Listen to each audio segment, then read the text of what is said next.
If you have an old telephone jack in your house like this one, they're eyesores. They don't have a function. I'm going to show you how to fix them. This is an old landline jack. We don't use it anymore. It probably doesn't even have any power going to it. If we would get another landline, it would probably be internet based. So this has got to go. It has no purpose.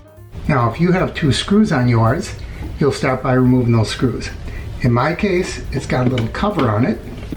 And we're going to pop that cover off, just like that. And you see all of the telephone lines there.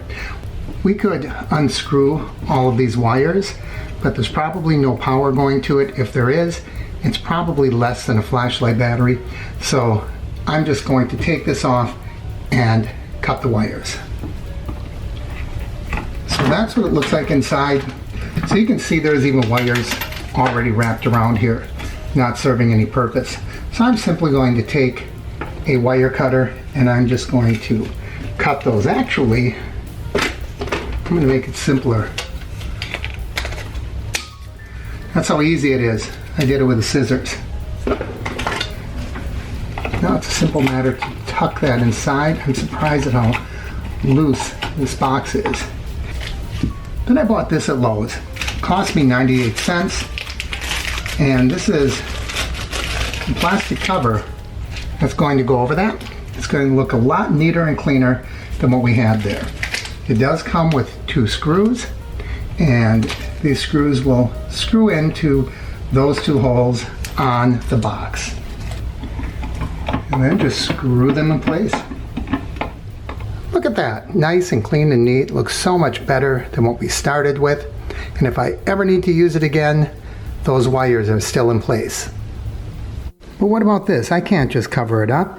It's got a light switch that I use, an outlet, but I really don't want that. The solution is this. These are called blanks. Now, I couldn't find this at my local hardware store. I ordered these from Amazon. I'll link them down below. Here's how they work. So we're going to start by removing this faceplate. All 8 of these screws, well, 7 of them, this one's missing. They really cut this opening way too big.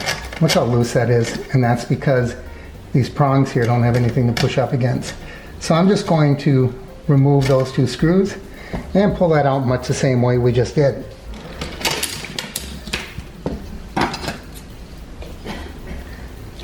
Cut that wire, push that back inside. I don't really need this, so I'm going to take out that coaxial at the same time.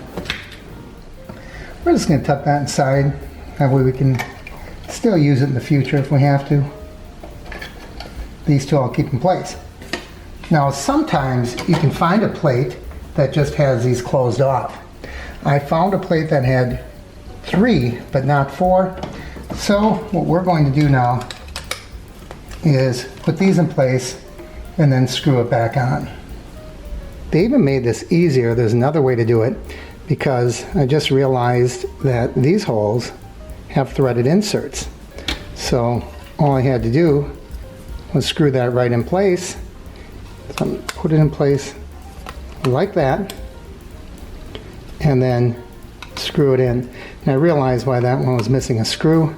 My faceplate is cracked, so I'm going to have to replace this at some point. So now I'll just screw this back in place, and we will be done. Now this faceplate is still missing a screw, but when I get a new one, it'll come with the screws, and that'll look great. I don't think anyone will even see that crack. I've lived in the house for 3 years and I didn't. And that's all there is to it. A trip to the hardware store, get a blank faceplate, or get a couple of blank inserts at the link below, and you're all set. This job will take you about 5 minutes. Thanks for joining me. I'm Mark. This is Average Me Channel.